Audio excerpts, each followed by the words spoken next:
اب دونوں کے درمیان اتنا فاصلہ تھا کہ جیسے صرف چند قدم نہیں بلکہ دو الگ دنیائیں کھڑی ہوں۔ وہ مسلسل سربلند کو دیکھ رہی تھی۔ اس شخص کے ہر لفظ، ہر انداز اور ہر عمل نے اس کے ذہن کو الجھا کے رکھ دیا تھا۔ سربلند نے خاموشی سے اپنی کلائی پر بندھی گڑی اتاری، میز پر رکھی اور بغیر کچھ کہے صوفے پر بیٹھ گیا۔ اس کے چہرے پر وہی عجیب سا سکون تھا جس نے ہمارا کو پہلی ملاقات سے بے چین کر رکھا تھا۔ آخر کار وہ اپنی خاموشی توڑ کر بولی، تم آخر ہو کون؟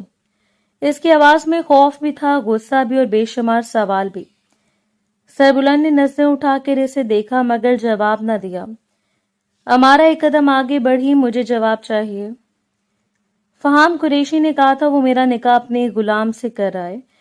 راستے بھر تم نے یہی ظاہر کیا کہ تم سے پیسوں کے لیے یہ سب کر رہے ہو، لیکن یہاں آ کر معلوم ہوا کہ تم تو اس پوری حویلی کے مالک ہو، ایک سردار ہو، پورا خاندان تمہارے سامنے کھڑا تھا۔ آخر حقیقت کیا ہے؟ کمرے میں چند لمحوں کے لیے مکمل خاموشی چھا گئی۔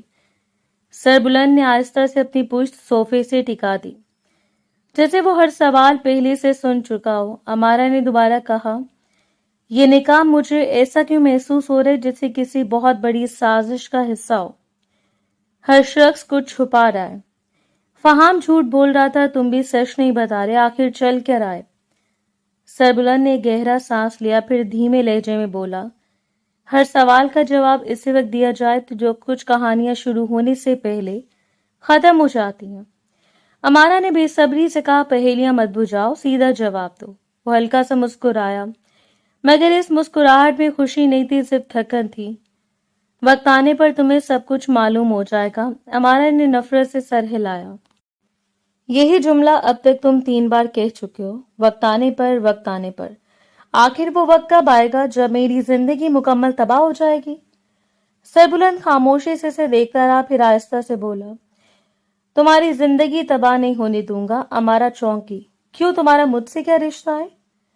چند گھنٹے پہلے تک تم مجھے جانتے بھی نہیں تھے۔ سربلند نے نظریں جھکا لی۔ رشتہ ہمیشہ پہچان سے نہیں بنتے، کبھی کبھی ذمہ داری بھی رشتہ بن جاتی ہے۔ امارا نے الجھن سے کہا، میں تمہاری کوئی ذمہ داری نہیں ہوں۔ اس نے پہلی بار مضبوط لہجے میں جواب دیا، اب ہو۔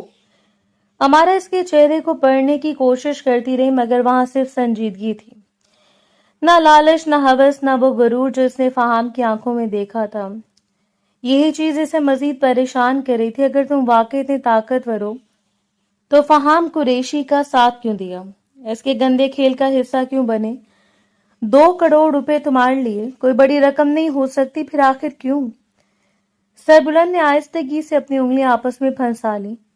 ہر دولت مند آدمی امیر نہیں ہوتا ہمارا، کچھ لوگ دولت کے باوجود ایسے قرض تلے دبے ہوتے ہیں جنہیں دنیا کی کوئی دولت ادا نہیں کر سکتی۔ امارا نے فوراً پوچھا، کون سا قرض؟ کس کا قرض؟ اس نے نفی میں سر ہلا دیا، ابھی نہیں بتا سکتا۔ امارا بے اختیار بول اٹھی، تم جان بوجھ کر مجھے اندھیرے میں رکھ رہے ہو۔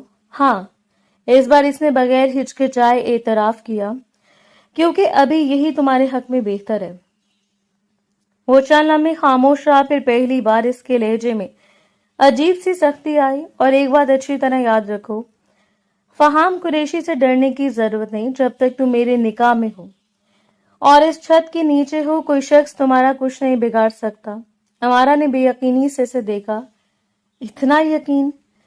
سربلند کی نظریں اس کی آنکھوں میں جم گئیں۔ اتنا یقین اگر پوری دنیا بھی تمہارے خلاف کھڑی ہو جائے تب بھی پہلے اسے مجھ سے گزرنا ہوگا۔ امارا کے دل میں ایک لمحے کے لیے عجیب سا سکون اترا، مگر اگلے لمحے اس نے خود کو جھٹک دیا۔ میں تمہاری کسی بات پر یقین نہیں کرتی۔ پہلے فہام نے جھوٹ بولا، اب تم سچ چھپا رہے ہو۔ تم دونوں میں فرق ہی کیا ہے؟ سربلند نے اس سوال کا کوئی بھی جواب نہیں دیا۔ وہ خاموشی سے صوفے سے اٹھا، کھڑکی کے پاس جا کر کھڑا ہو گیا اور باہر تاریکی میں نظریں جما دی۔ امارا کافی دیر تک اس کی پشت کو دیکھتی رہی۔ اسے پہلی بار محسوس ہوا تھا کہ یہ شخص صرف راز نہیں چھپا رہا بلکہ شاید خود بھی کسی ایسے راز کا قیدی ہے جس کی زنجیریں ابھی تک اس کے اپنے ہاتھوں سے نہیں کھلی تھیں۔ کچھ دیر تک وہ اس کو گھورتی رہی تھی اور پھر بستر پر چپ چاپ جا کر بیٹھ گئی تھی۔ رات قطرہ قطرہ کر کے پگھلتی جا رہی تھی. اگلی صبح کا سورج پوری آبوتاب سے روشن ہوا تھا. فہام قریشی ڈائننگ ٹیبل پر نہایت اطمینان سے ناشتہ کر رہا تھا. اس کے چہرے پر گزشتہ رات کے کسی واقعے کا نہ کوئی بوجھ تھا نہ پریشانی. وہ اخبار کا ایک صفحہ پلٹ ہی رہا تھا کہ نازیہ آہستہ آہستہ چلتی ہوئی ڈائننگ ہال میں داخل ہوئی. اس کے بال اب بھی بکھرے ہوئے تھے.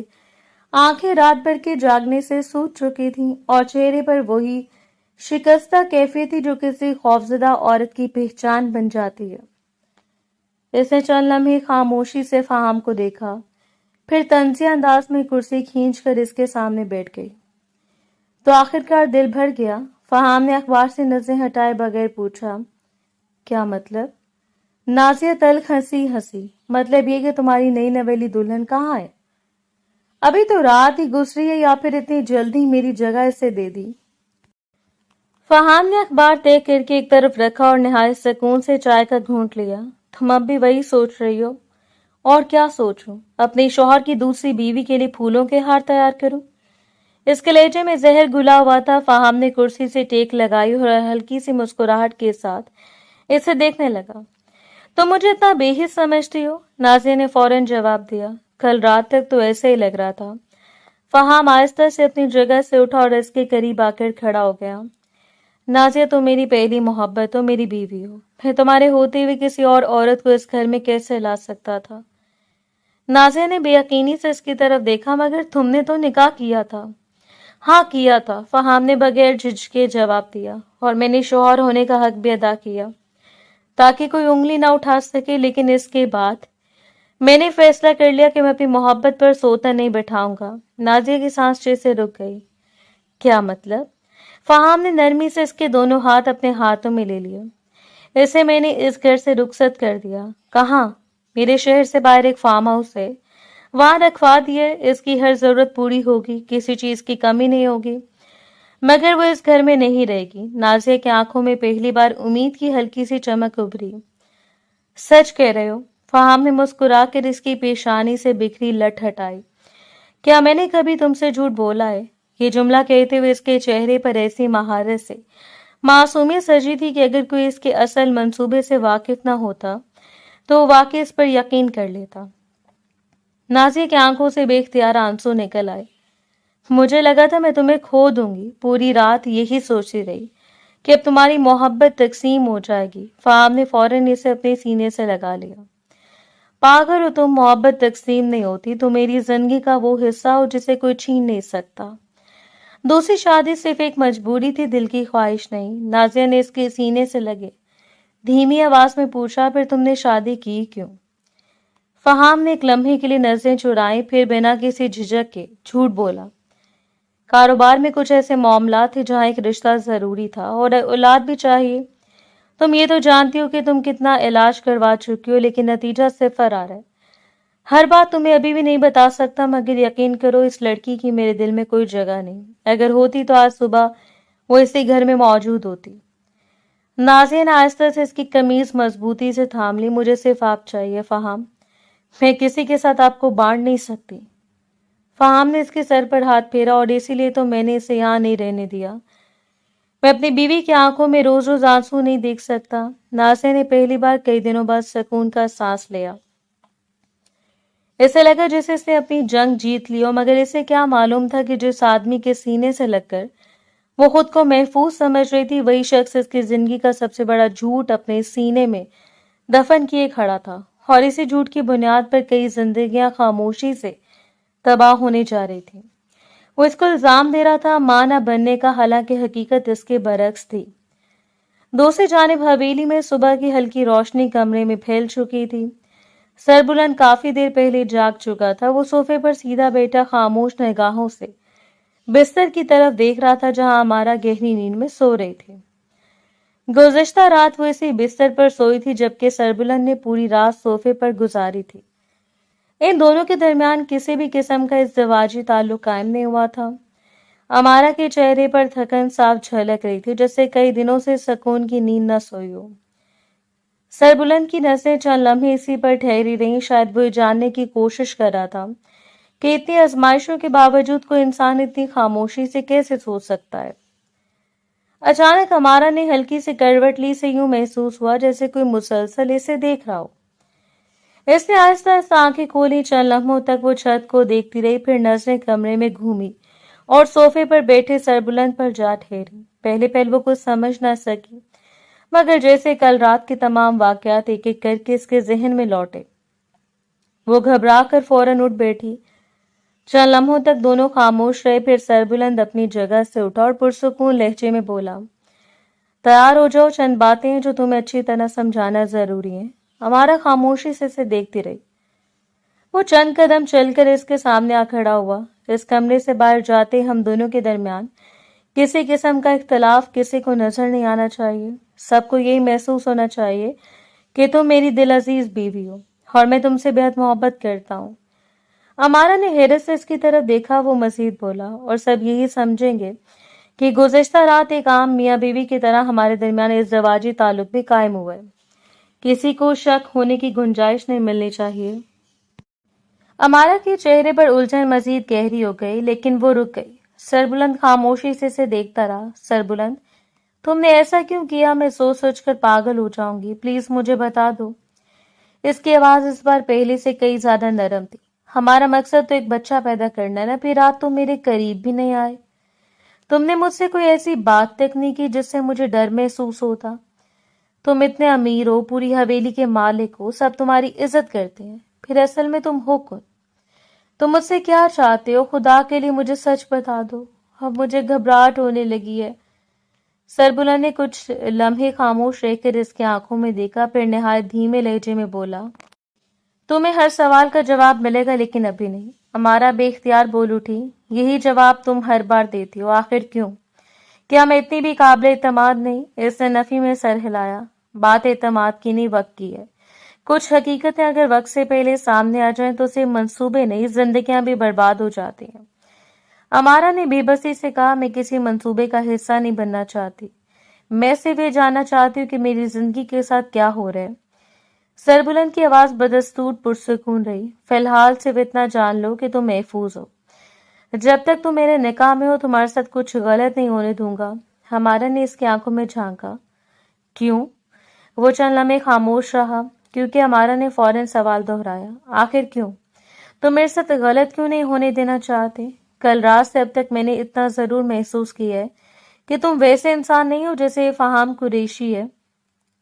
تم کو چھپا رہے ہو، مگر برے انسان نہیں لگتے۔ پھر آخر حقیقت کیا ہے؟ سربلند کے چہرے پر ایک لمحے کے لیے عجیب سی اداسی ابھری، مگر اگلے لمحے وہ غائب ہو گئی۔ اسے نظریں ہٹا کر کھڑکی کی طرف دیکھتے ہوئے صرف اتنا کہا، کبھی کبھی انسان اپنی مرضی سے خاموش نہیں رہتا، اسے خاموش رہنا پڑتا ہے۔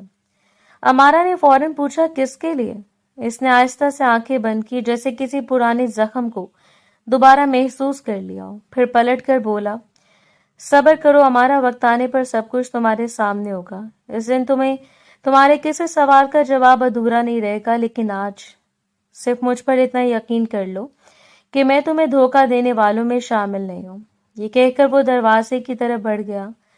امارا خاموشی سے اسے جاتا دیکھتی رہی۔ اس شخص کے ہر جواب کے پیچھے ایک نئی پہیلی چھپی ہوئی تھی، اور جتنا وہ اس کے قریب آ رہی تھی اتنا ہی وہ خود کو اس پراسرار راز کی بھول بھلائیوں میں کھویا ہوا محسوس کر رہی تھی۔ دوپہر ڈھلنے لگی تھی۔ صبح ناشتے کے بعد سربلند خود اس پورے خاندان سے ملوا چکا تھا۔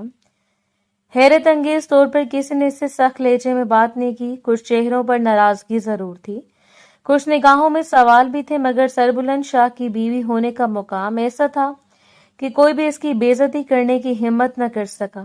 امارا نے بھی نہایت سادگی، ادب و نرم لہجے سے سب کی ملاقات کی تھی، جس کی وجہ سے حویلی کے اکثر افراد نہ چاہتے ہوئے بھی اسے قبول کرنے پر مجبور ہو گئے تھے۔ اب وہ ایک ملازمہ کے ساتھ حویلی کے مختلف حصے دیکھ رہی تھی۔ وسیع راہداریوں سے گزرتے ہوئے اس کی نظر اچانک ایک مضبوط لکڑی کے دروازے پر جا کر ٹھہر گئی۔ دوسرے تمام دروازوں سے مختلف اس کے اوپر سنہری حروف میں صرف ایک جملہ لکھا تھا، اندر جانا منع ہے۔ ہمارا رک گئی۔ اس نے چند لمحے وہ عبارت پڑھی، پھر ملازمہ کی طرف دیکھ کر پوچھا، یہ کمرہ کس کا ہے؟ ملازمہ نے فوراً نظریں جھکا لی، بیگم صاحبہ یہ سردار صاحب کا ذاتی کمرہ ہے۔ ذاتی کمرہ؟ امارا نے حیرت سے دوہرایا، اور کسی کو اندر جانے کی اجازت نہیں؟ ملازمہ نے جلدی سے نفی میں سر ہلایا۔ جی نہیں، اس دروازے کے اندر آج تک خاندان کا کوئی بھی فرد نہیں گیا۔ صفائی بھی خود سردار صاحب کرتے ہیں، ہمیں بھی اندر جانے کی اجازت نہیں۔ امارا کی پیشانی پر بل پڑ گئے، لیکن دروازے پر تو کوئی تالا بھی نہیں لگا۔ تالے کی ضرورت نہیں پڑتی بیگم صاحبہ، اس حویلی میں کوئی بھی ان کے حکم کی خلاف ورزی نہیں کرتا۔ امارا کے ہونٹوں پر ایک عجیب سے مسکراہٹ ابھری۔ اچھا تو پھر آج کوئی کرے گا؟ ملازمہ گھبرا کر اس کے سامنے آ گئی۔ نہیں، خدا کے لیے ایسا مت کیجیے، اگر سردار صاحب کو معلوم ہو گیا تو بہت ناراض ہوں گے۔ امارا نے سکون سے کہا، بس یہی تو دیکھنا چاہتی ہوں وہ آخر کب ناراض ہوتے ہیں، ہر وقت پتھر کی طرح خاموش رہتے ہیں۔ بیگم صاحبہ میری بات مان لیں، ملازمہ تقریباً منت بھرے لہجے میں بولی۔ میں نے کبھی کسی کو دروازہ کھولتے نہیں دیکھا، مگر امارا جس سے فیصلے کر چکی تھی وہ سیدھی دروازے تک گئی، ہینڈل پر ہاتھ رکھا اور ایک لمحے کو رکی۔ اگر وہ مجھ سے سچ نہیں بولے گا تو شاید اس کا کمرہ بول دے۔ اگلے لمحے اس نے ہینڈل گھمایا، دروازہ بغیر کسی مزاحمت کے کھل گیا۔ ملازمہ نے گھبرا کر دونوں ہاتھ منہ پر رکھ لیے، جبکہ امارا آہستہ آہستہ اندر داخل ہوئی، مگر صرف ایک قدم رکھتے ہی اس کے قدم جیسے زمین میں جم گئے۔ اس کی سانس بے اختیار رک گئی، پورا کمرہ صرف اسی سے بھرا ہوا تھا۔ سامنے دیوار پر اس کی ایک بڑی سی تصویر لگی تھی، دائیں طرف دوسری تصویر، بائیں طرف تیسری، اور پھر ایک اور۔ ہر دیوار پر صرف امارا کا چہرہ تھا، کہیں وہ مسکرا رہی تھی، کہیں کسی بازار سے گزرتی ہوئی، کہیں کتاب ہاتھ میں لیے کھڑی تھی، کہیں کسی درخت کے سائے میں بیٹھی تھی۔ وہ تصویریں ایسی نہیں تھی جو کسی تقریب میں لگی ہوں، بلکہ جیسے برسوں سے دور کھڑا کوئی شخص خاموشی سے اس کی زندگی کو دیکھتا رہا۔ امارا کے قدم لڑکھڑا کے اس نے بے یقینی سے ایک تصویر کو ہاتھ لگا کر دیکھا، پھر دوسری کو۔ یہ کیسے ممکن ہے؟ اس کی دھیمی آواز خود اس کے کانوں کو اجنبی لگی۔ اس کی نظر ایک شیشے کی الماری پر گئی، وہاں نہایت احتیاط سے طے کیا ہوا اس کا ایک دوپٹہ رکھا تھا، وہی دوپٹہ جو چند ماہ پہلے اس کے چچا کے گھر سے اچانک گم ہو گیا تھا۔ اس کے برابر مخمل کے ایک چھوٹے سے ڈبے میں اس کی ایک اکیلی جھمکی رکھی تھی۔ امارا کے ہاتھ بے اختیار اپنے کانوں تک گئی، یہ جھمکی تو برسوں پہلے کہیں کھو گئی تھی۔ اس نے کانپتے ہاتھوں سے اپنا چہرہ ڈھانپ لیا۔ یہ سب کیا ہے؟ اس کی آنکھوں میں خوف، حیرت اور بے یقینی ایک ساتھ اتر آئی تھی۔ وہ کسی ایسے راز کے بیچ کھڑی تھی جس کا تصور بھی اس نے کبھی نہیں کیا تھا۔ چند لمحوں بعد وہ تیزی سے پلٹی اور تقریباً بھاگتی ہوئی کمرے سے باہر نکل آئی۔ ملازمہ بھی دروازے کے پاس خوفزدہ کھڑی تھی۔ امارا سیدھی اس کے سامنے آ کر رکی اور تیز لہجے میں بولی، سربلند کہاں ہے؟ ملازمہ نے گھبرا کر جواب دیا، جی سردار صاحب، اس وقت جرگے میں ہے، تمام معززین اور قبیلے کے مردوں کے ساتھ بیٹھے ہیں۔ امارا کی آنکھوں میں بانسو نہیں تھے، صرف فیصلہ تھا۔ اس نے مضبوط لہجے میں کہا، انہیں ابھی پیغام بھیجو، کہنا ان کی بیوی انہیں فوراً کمرے میں بلا رہی ہے۔ ملازمہ نے حیرت سے اسے دیکھا، مگر اس کے چہرے کے تاثرات دیکھ کر کچھ کہنے کی ہمت نہ ہوئی۔ امارا ایک لمحے بھی رکے بغیر پلٹی اور تیز قدموں سے اپنے کمرے کی طرف بڑھ گئی۔ اب اسے کسی جواب کی ضرورت نہیں تھی، اسے صرف سچ چاہیے تھا، اور وہ سچ آج اسے شخص کی زبان سے سن کر رہے گی جس نے اس کی پوری زندگی کو ایک ناقابل فہم راز بنا دیا تھا۔ کچھ دیر بعد وہ صوفے پر بیٹھی تھی، اس کا رنگ زرد پڑ چکا تھا، دونوں ہاتھ ایک دوسرے میں جکڑے ہوئے تھے اور نظریں مسلسل دروازے پر جمی تھی۔ اس کے ذہن میں ایک ہی منظر بار بار گردش کر رہا تھا، وہ کمرہ، دیواروں پر لگی اپنی تصویریں، شیشے کی الماری میں رکھا اپنا دوپٹہ، اور برسوں پہلے گم ہونے والی جھمکی۔ اسے محسوس ہو رہا تھا کہ جیسے اس کی پوری زندگی کسی ایسے شخص کی نگاہوں میں گزری ہو جس کے وجود سے وہ بالکل بے خبر تھی۔ اچانک دروازہ کھلا، سربلند تیز قدموں سے اندر داخل ہوا۔ اس کے چہرے کا سکون پہلی بار ٹوٹا۔ اس کی آنکھوں میں پریشانی صرف دکھائی دے رہی تھی کیونکہ ملازمہ بتا چکی تھی کہ وہ کمرے میں گئی ہے۔ دروازہ بند ہوتے ہمارا ایک جھٹکے سے اپنی جگہ سے کھڑی ہوئی۔ بس بہت ہو گیا، اس کی آواز پورے کمرے میں گونج گئی۔ اگر آج تم نے مجھ سے ایک بات بھی چھپائی تو میں اسی وقت نیچے جا کر تمہارے سارے گھر والوں کو سب کچھ بتا دوں گی۔ بتاؤ تم کون ہو؟ میری تصویریں تمہارے اس کے کمرے میں کیا کر رہی تھی؟ میرا دوپٹہ وہاں کیسے آیا؟ میری جھمکی تمہارے پاس کیوں ہے؟ میری زندگی کے ساتھ یہ سب کھیل کیوں کھیلا جا رہا ہے؟